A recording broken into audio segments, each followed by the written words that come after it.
All right. Well, good afternoon, everyone, and welcome to Nutrition with Elena. And today we're going to be doing some holiday foods, which I'm very excited about. So, Elena, I'll turn it over to you. Hi, everyone. Thanks for joining. So today we're going to do a little bit of talking about kind of navigating our food choices throughout the holiday season and also different swaps we can do with our baking and cooking and talking about some highlights of some of these excellent foods that are in our recipes today. First, I'm going to get our stuffed mushrooms in the oven so that they can cook while we're going through the presentation a bit. The first thing I'm going to start with is our salmon. So just to make it super simple, I'm just using this pouch of wild Alaskan salmon, very affordable. Most grocery stores comes in this size and then like about a half size of this. So if it's just you that you're making this for, just maybe two people, you can do the smaller pouch and a smaller container of mushrooms. For today, for our purposes, we're going to do the 5 ounces of the salmon pouch, and I got the larger container of the white button mushrooms. So I'm just going to empty this pouch right into my bowl. I also have the oven already preheating to 375, so that was ready to go. I have my salmon. I'm going to do some breadcrumbs. I'm going to do 2 tablespoons of breadcrumbs. If you're gluten-free, you can find a gluten-free version of breadcrumbs. You can also find whole wheat versions. This was just kind of a standard panko. The other thing is, if you are trying to be fully plant-based or vegan, in lieu of the salmon, you could do something like a sauteed carrot, celery, onion, and kind of like pulse it in the food processor and then add these ingredients to it. And that would be a really nice texture of stuffing as well in lieu of the salmon. We're using salmon today when we're kind of thinking through if we're going to include, what types of fish to include. Salmon can be a nice option. It is higher in omega-3 fatty acids than a lot of other fish choices. And, finding the wild salmon canned is pretty accessible, which is nice. So we're going to do that. We're going to add 2 teaspoons of mayonnaise. And you can use like whatever you have. There's vegan mayonnaises. You can use a light mayonnaise.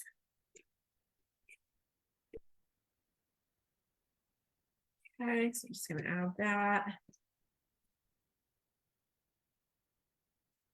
And this just helps it stick together a little bit better. Just do a little rinse real quick. Covered in mayonnaise now.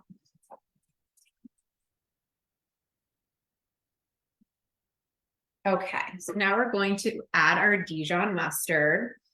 And Dijon mustard is just a really nice thing to have on hand. We can use it in a lot of dressing recipes. You're going to find that we're going to use it in our vinaigrette recipe today as well. And it just gives a really nice flavor. When we use this, we really don't need to add salt because it does have some sodium in it already. So we're going to do 2 teaspoons of that. Okay, and then I'm going to add in a 1/2 teaspoon of dill.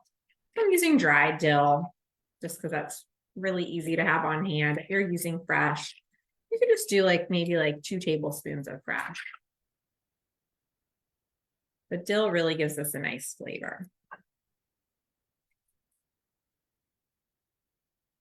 And I've done this salmon mix just kind of like for dinner without being stuffed into mushrooms. And it's a really nice mix, just a little bit heated in a little pan. I'll usually heat it up in a pan and just kind of cook it a little bit. And then it's a nice kind of a little bit of a crispier texture. But it also doesn't need to be cooked. It's already cooked.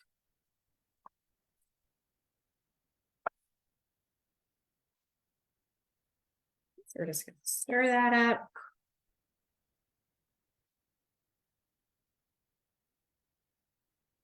And just make it an even consistency.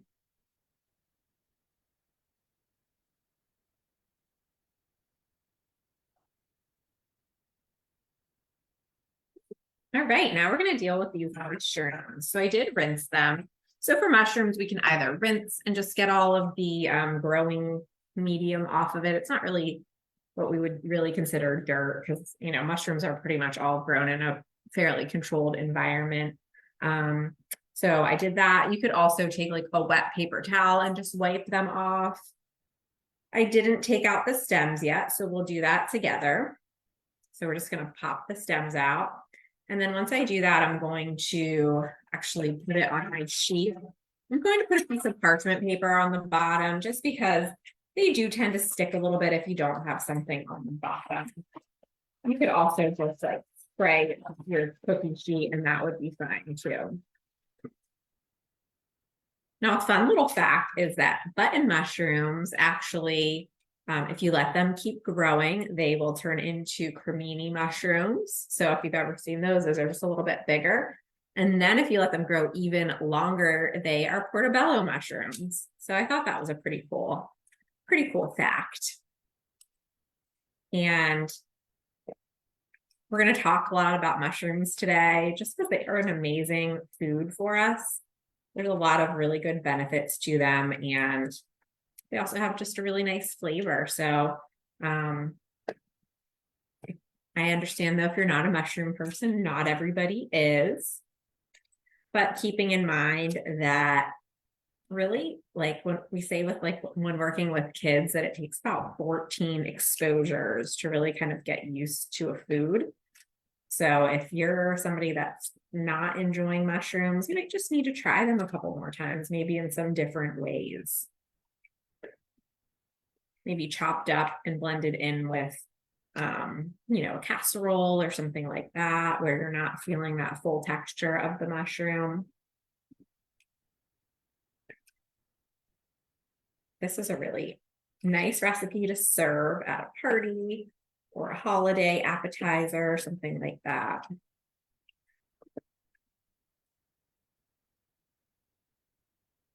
Okay, so I have all my stems out.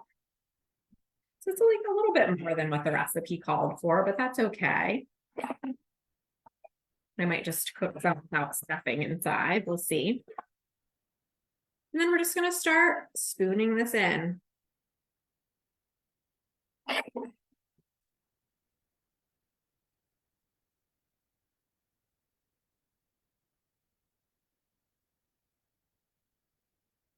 Okay, just a little bit.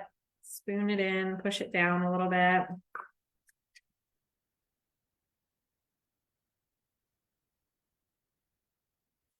Okay, so just keep working on this for another minute or so, and we'll get this all done and pop it in the oven.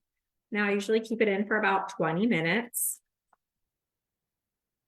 And at that point, we'll just check on them because they're not all the same size. That's kind of the tricky part with mushrooms. They're kind of, you're never going to get all the same size when you're buying them in a package. So just kind of keep that in mind.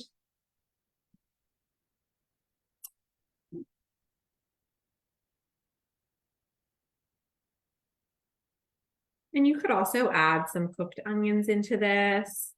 You could really make this even more exciting than it already is.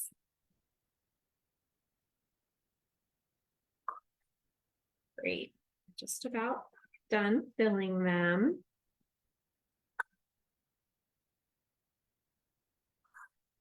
See, this is really like, maybe an 8-minute appetizer to prepare, right? Simple and sweet.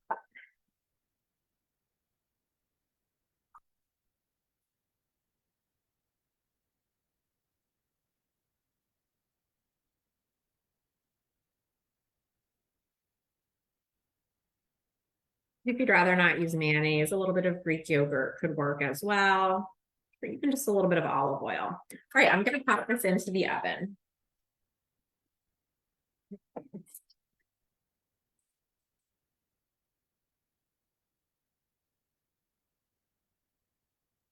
Perfect. All right, so I set my timer for 20 minutes and we'll check on that at that point. All right, so let's get the slides up for today.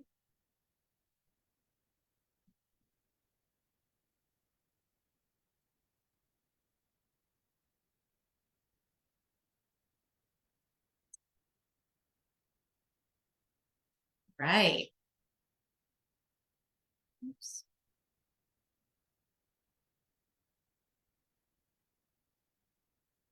All right, so today we'll talk about holiday foods. And like we said, we're going to cover mindful eating, some baking and cooking swaps, and then some highlights of some of these specific foods that we're using in our recipes today. So I wanted to touch on mindful eating because we know that the holidays themselves are not the issue for us, right? But it's all of this extra stuff that's around before, after, maybe if we are going into work, what's in the break room at work, everybody's bringing in their leftover desserts and things like that. So kind of really trying to look into this mindful eating piece during this time of year can be really helpful. And what I have people do is close your eyes and take a few deep breaths. And then once you do that, you're going to assess where in the body you're feeling hunger. So if it's actually in the stomach, you're feeling that kind of like gnawing feeling, you're feeling that it's empty, that's a sign that we really need to eat.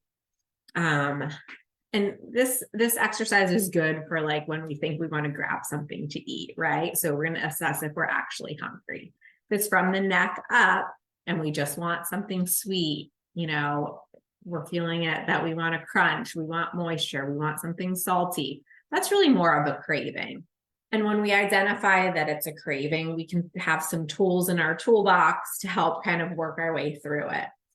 One thing that I really like to work on with clients is having like steeping a cup of herbal tea, right? So the act of like heating up your water, putting your tea bag in, sipping on your tea, getting through that whole cup of tea, that can take 20 to 30 minutes, right? And at that point, that's often enough time for that craving to kind of be pushed out. And it also might have been that we were thirsty and we didn't realize it. And that's also taking care of that piece.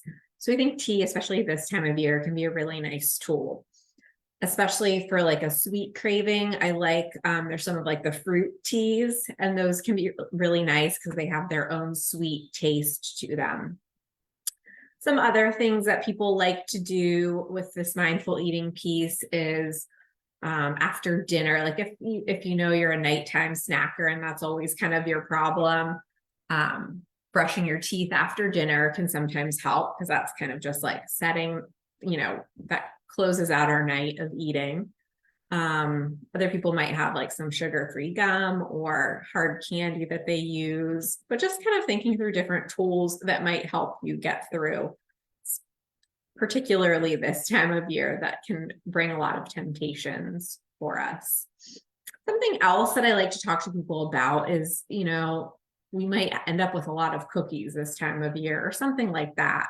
And that those things can freeze well, and those things can then be pulled out, later on in the year if we're having company or, we're having a special event that we're going to, we can bring those cookies that have thawed out then, and they actually like thaw out perfectly nicely and, still taste good. So just some kind of thoughts to kind of help manage some of the things we might be having on hand this time of year. Then I wanted to talk a little bit about baking swaps and adjustments. So I think that, for some of you that have been listening to my talks over the past year or so, the muffin recipes and things that I've done really have been very low in sugar. And when we kind of look at some of these recipes that we might come across, sugar is like through the roof for some reason. You might find a cookie recipe that has 2 cups of sugar in it, or a muffin recipe that has 1.5 cups to 2 cups of sugar for 12 muffins. So I think we've kind of learned that that's a ridiculous amount of sugar to be really using. And if we cut that back, we're probably not even going to notice. So I would really urge you to like cut it back by 1/3 and then try to cut it back by 1/2 and just kind of see how it tastes. And I think you'll notice that it really doesn't affect a whole lot of the taste. Now, sometimes with baking, there is, a function of sugar in terms of like how things bake. So we can't often cut it out completely, but we can really scale back with it. We can also swap out some white flour for a whole wheat flour. And I found that the whole wheat pastry flour works really well as a swap for white flour. Sorry. It's a little bit lighter. It's a little bit lighter than the whole wheat, the true whole wheat flour. So it has a little bit of a lighter texture. Sorry. Might need to grab a cough drop in a minute. We can also make a flax egg or chia seed egg, and we've talked about that. Not to say that we shouldn't be baking with eggs, but it's just nice to know that there are swaps available, especially if we run out of eggs or we want to save our eggs for, a food dish that we're making. We can always swap out the eggs for some flax seeds. We can also swap out the fat in baking with mashed bananas, applesauce, or pumpkin puree. So that's another option.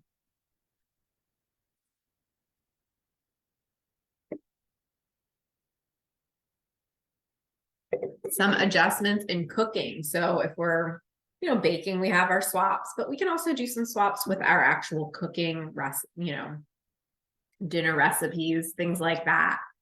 So we can always use the low sodium or no salt added canned products instead of just regular canned products.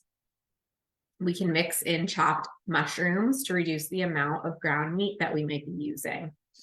We could also mix red lentils that are cooked into our taco meat or soups and reduce the meat that we're going to be using. We can reduce the salt by half or more. We can reduce fat in recipes by simply just using less oil. If we're making a dressing, so we find a recipe for a salad dressing, maybe, we can swap out a little bit of some of the oil for actually water. And just, then we'll still have the same volume of dressing, but we're just going to have less of the fat in it. We can also saute with low sodium broth or water instead of oil.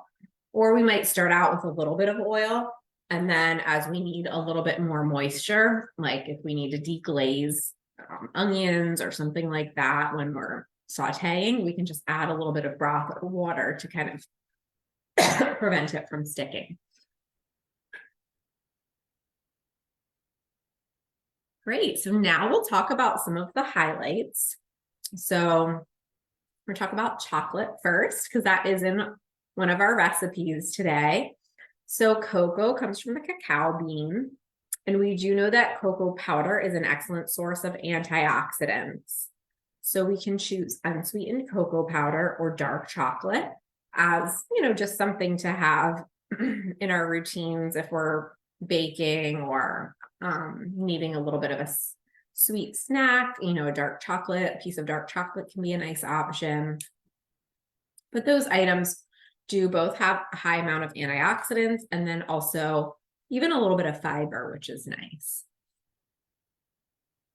Citrus fruits. So this is the time of year that they start really coming into season. So like, winter months, early spring, a lot of different varieties of citrus fruits that will be coming into season in places like Florida and other kind of warmer climate areas.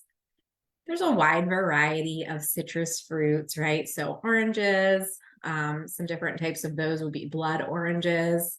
And those are really fun if you've ever had them. They have a really deep, like maroon color to them, kind of like a blood type of a color, but they're very, they're almost a little bit tart, but have a really nice flavor to them. We can usually start buying them around this time of year. There's also clementines, tangerines, navel oranges, which we're going to use today in our citrus salad recipe, kumquats, valencias, mandarin, and then we have obviously lemons and limes, and using those in our cooking and cuisine can really add a nice flavor and kind of brighten up our recipes. Adding that little bit of acid can really help brighten up a recipe.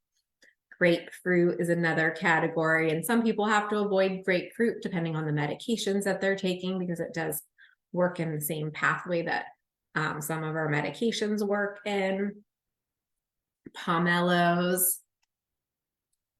And as far as citrus fruits, really kind of their claim to fame is their vitamin C, right? So a medium orange is all the vitamin C that we need in a day. And we know that vitamin C is pretty important for a lot of things in our bodies. Preventing scurvy is one, which is not super common anymore, but you may have heard like over, the years when people would take ships from Europe to the US or different places to the US, scurvy was a big problem. So oftentimes, there would be maybe limes on board or some type of citrus fruit to prevent scurvy because it's the vitamin C that helps our collagen stay intact. And when that's not intact, that can cause a lot of problems for us. So vitamin C is really important with collagen production. Also with our immune systems in general, very important in just keeping us healthy. There's some research that it can shorten the length of like the common cold and different things like that. So a really good thing to kind of focus on, especially this time of year when we might not be eating as many other fresh fruits and vegetables, that citrus can be a really nice way to get some of that in. Also a good source of fiber. And then just a variety of phytochemicals. So we talk about phytochemicals in isolation. So just kind of by themselves in a pill might not be generally not as good as when it's combined with the other things. So maybe there's a couple different ones that work together and just have play an important role in our body versus taking that just by itself. So some ways to use citrus: we can flavor water with it, we can add it to a salad, eat it as a snack, we could add lemon or lime juice to flavor foods. We can also use citrus to make salad dressings.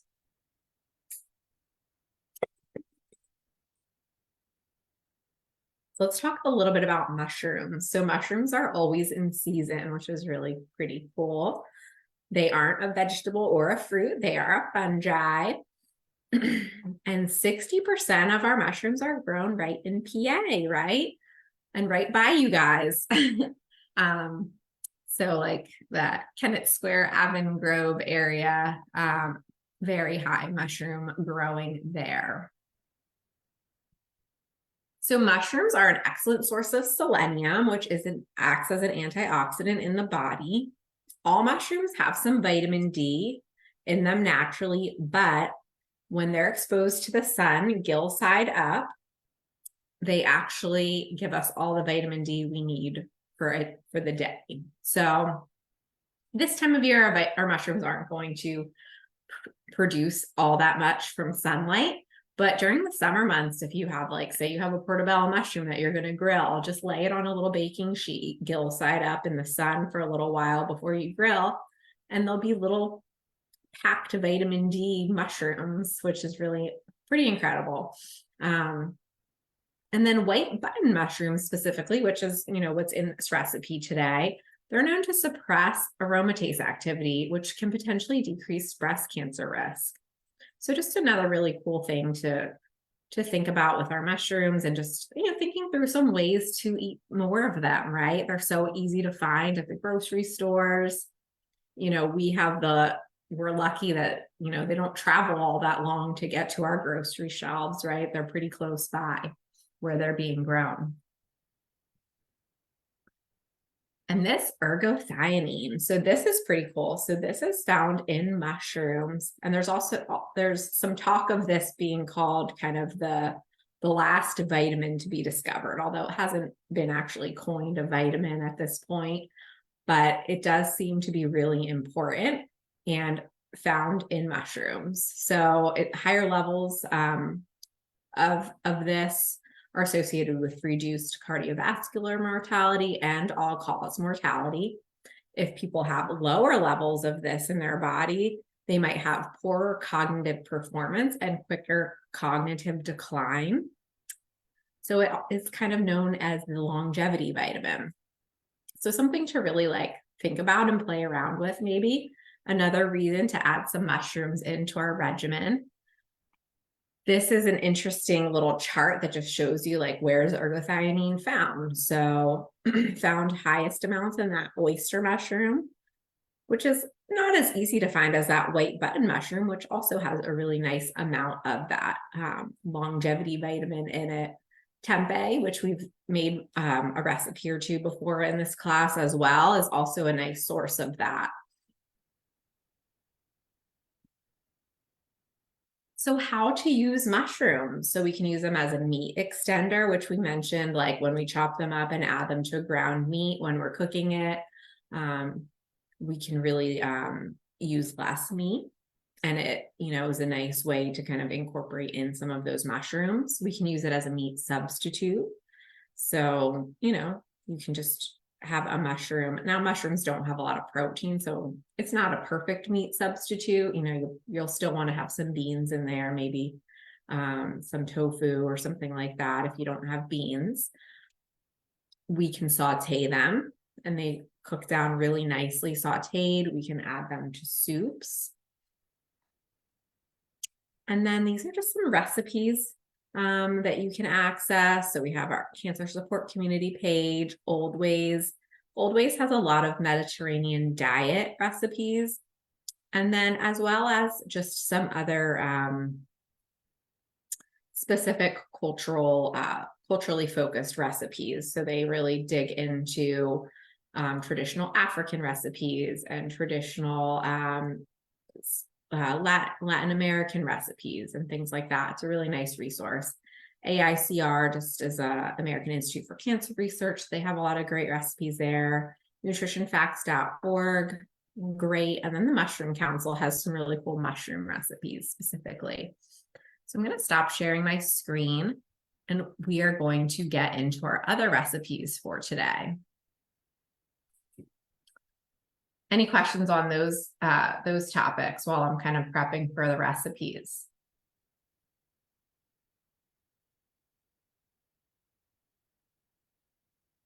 All right. So we're going to make our citrus salad, and this can be a really nice recipe for a special dinner or just really to enjoy by itself because it is really tasty. All right, we have our large navel orange. I'm going to make the vinaigrette first. So let's get that prepped. Now, as far as my honey goes, so first off, I want to make sure like this recipe has a half teaspoon of honey in it. So you're really very low in added sugar. When you look at salad dressings in the store, there's oftentimes a couple grams of added sugar per serving. This one will have less, like a half gram per serving. So it'll be pretty low, but you're going to be able to taste that honey flavor, which is really nice. Honey and maple syrup have such a nice kind of flavor to they have much more flavor than like a white sugar would. So you really don't need to use the same amount to kind of get that same flavor profile, which is really nice. Now mine is crystallized. So I'm going to pop it in the microwave. So I'm going to measure it out. So a half teaspoon of honey. And then I'm going to pop it in the microwave just to make it liquid again. So let me do that just for about 20 seconds.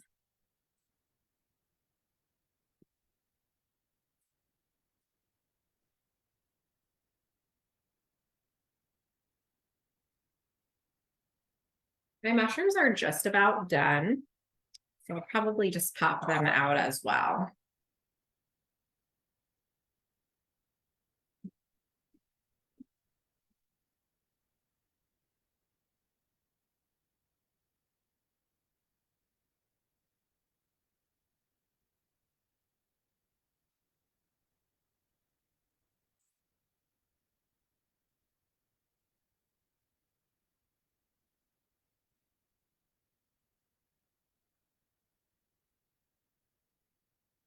All right, so these are the mushrooms. So you can see there's a little bit of a little browned on top. And the mushrooms, I did cut through one and it was pretty soft. So these are finished. I'm going to let these sit over here to cool.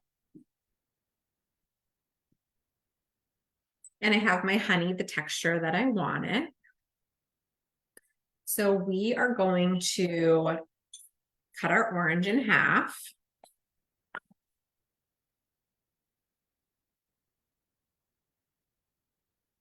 I'm going to juice half, and then the other half's just going to go in the salad.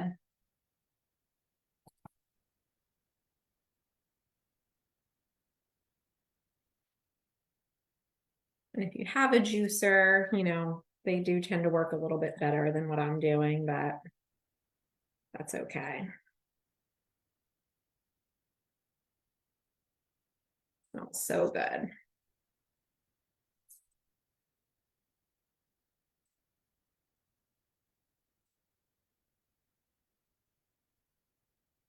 Okay. All right, so we're going to add 2 tablespoons of our fresh orange juice into this vinaigrette.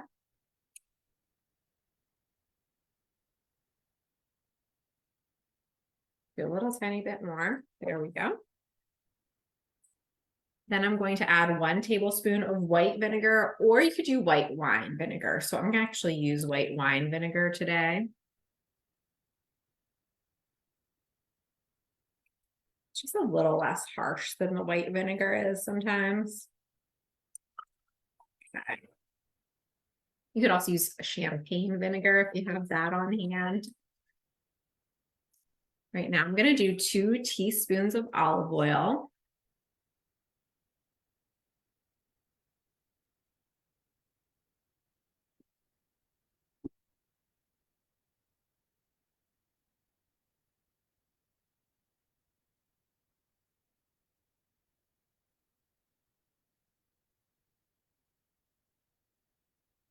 And then we're going to do a half teaspoon of the Dijon mustard.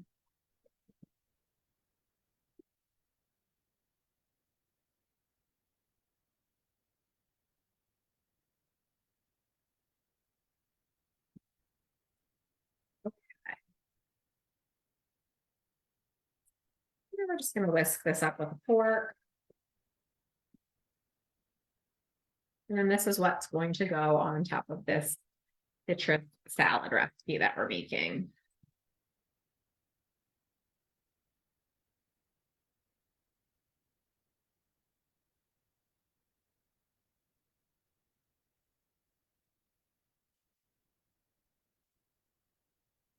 Okay, so to the side.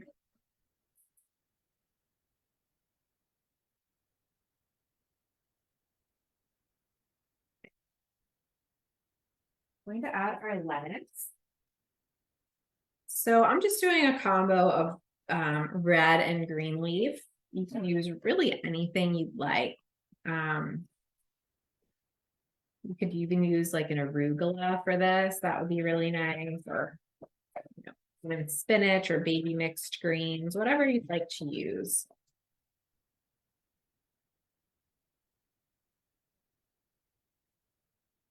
I did see some pictures of this kind of like even set up like a Christmas tree, which I thought was cute if you celebrate Christmas. And kind of like this would be like decorations on it, the seeds and the nut, the seeds and the orange and the tomatoes. Okay, so we did that. Now we're going to do the orange. So what we want to do is get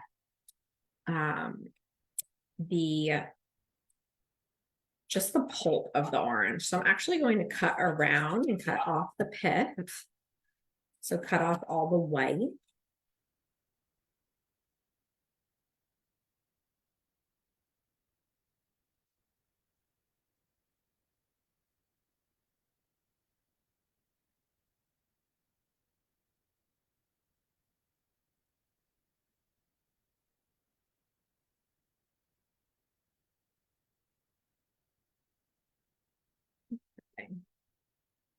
And I did watch a video on just really how to get these actual pieces out with also being able to like remove it from the outer coating of the orange, and then just trying to replicate that video just isn't quite working for me.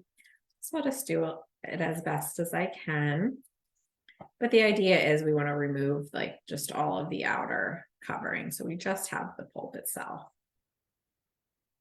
And we're going to have it in about 1/2 inch to 1/4 inch pieces. We'll just add it to our salad as we get it prepped.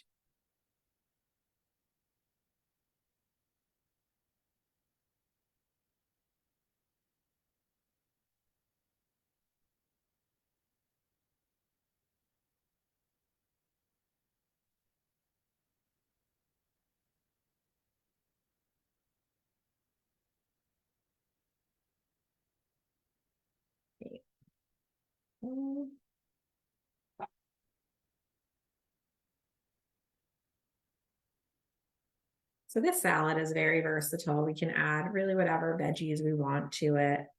I'm doing cherry tomatoes just because I do feel like they are tasting pretty good, most of them this time of year, versus the larger ones typically don't have a whole lot of flavor this time of year. You could also use red peppers. You could put some pomegranate arils in this. So if you can buy them already kind of peeled out, or the pomegranates are coming into season right now. So if you like to play around with those would be a really nice addition to this salad.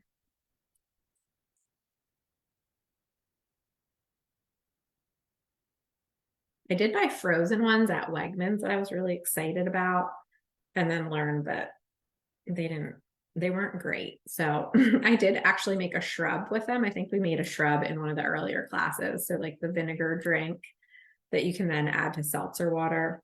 And that was really yummy. They did not taste good thawed, frozen.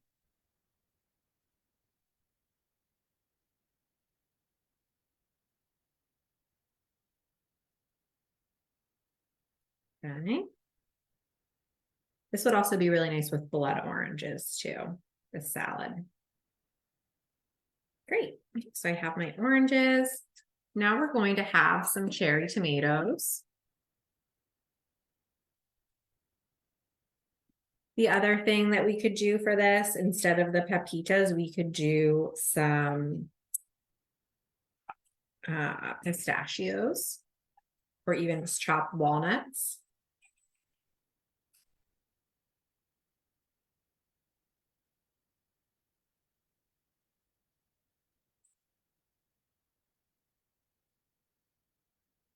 But I really feel like this dressing we're gonna put on was my favorite part about it.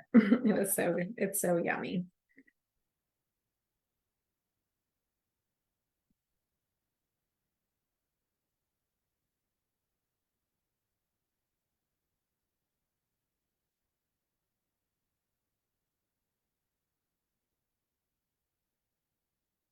We're doing about a cup of halved cherry tomatoes.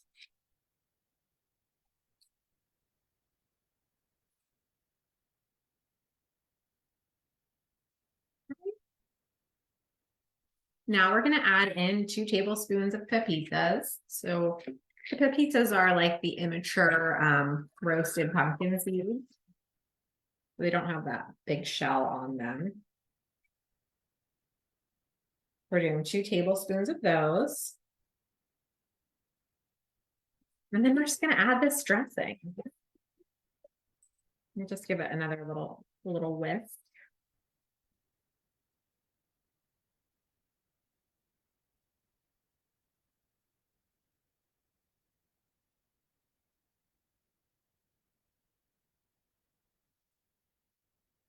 And you're ready to go. And you can add some beans or some type of protein to that if you want to make it more of a complete meal. All right. Now we're going to make our homemade cocoa. Let me just grab my blender. I realized I forgot to grab that.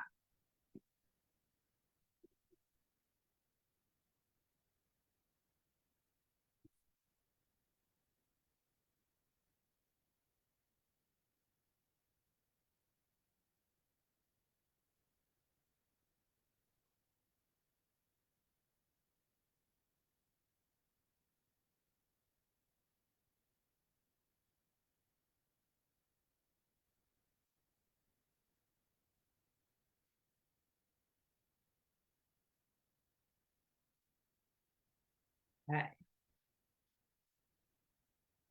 Represent Delaware a little bit with this mug.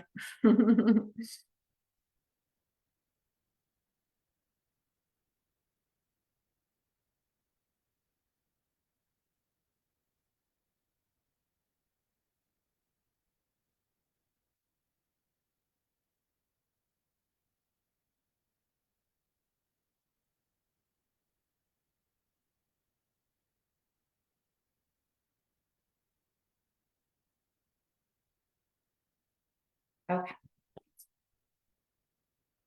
Everything I need now.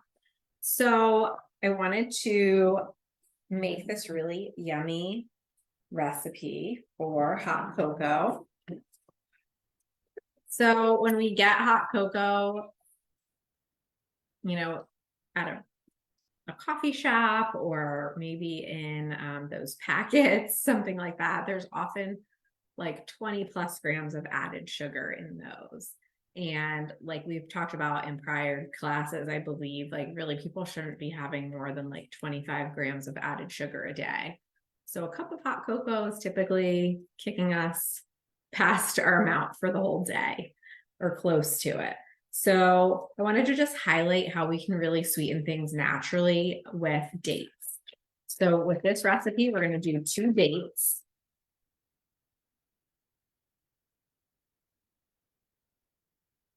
And get the pitted kind, right? We're going to buy pitted dates. And I know we did make our icing with dates several months back, and that was really tasty too. So for this recipe, we're going to do 2 dates. We're doing 8 ounces of low-fat milk. If you'd like to use a plant milk, oat milk would work really nice in this recipe because oat milk just kind of has a little bit of a natural sweetness to it. You could also use almond milk, soy milk, really whatever you have on hand. So we're going to use the 1 cup of milk.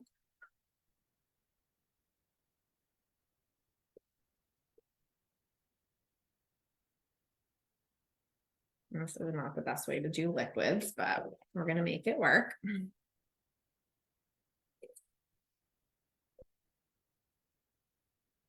And then we're going to do 2 teaspoons of cocoa powder. You're going to want to get like the kind of like a regular cocoa powder, not necessarily like the Dutch kind that you would get, like the Hershey's Dutch. You want to just get like regular cocoa powder. So we're going to do 2 teaspoons of this.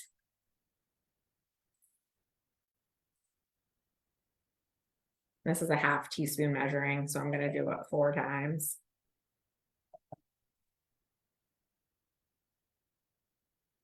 Then we're really going to want to put this in a blender, one for the dates, because the dates obviously need to get broken up somehow. The second is for the cocoa powder, because cocoa powder doesn't mix that easily, right? So we're going to blend it so that it all combines. And then it also makes it a little bit frothy, which is really fun.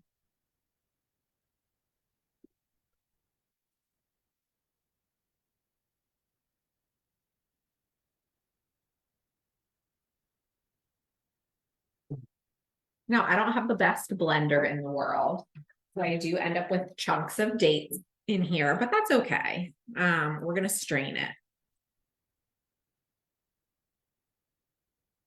So let's strain it through this little fine mesh strainer.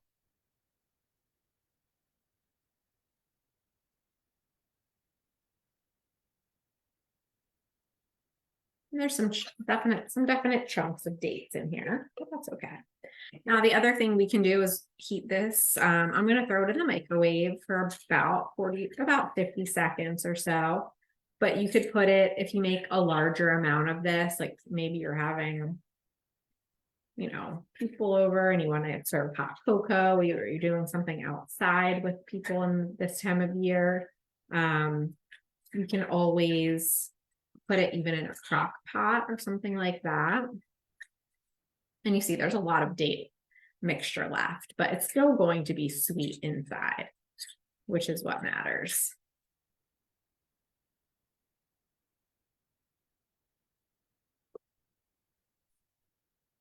Okay, so let's pop it in the microwave.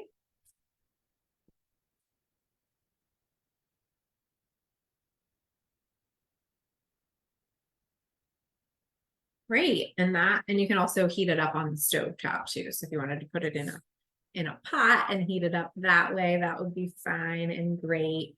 And you're getting, depending on what you're using as your liquid, if you're using a plant-based milk, choose fortified with calcium and vitamin D. If you're using, cow's milk, you're obviously going to get calcium and vitamin D.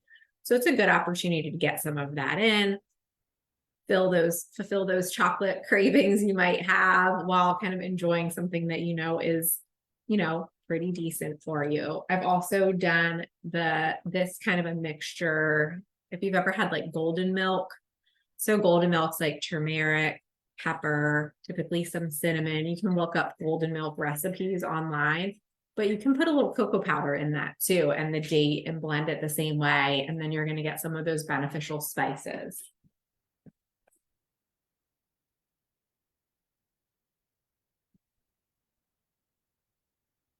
So you can see how that frothed up.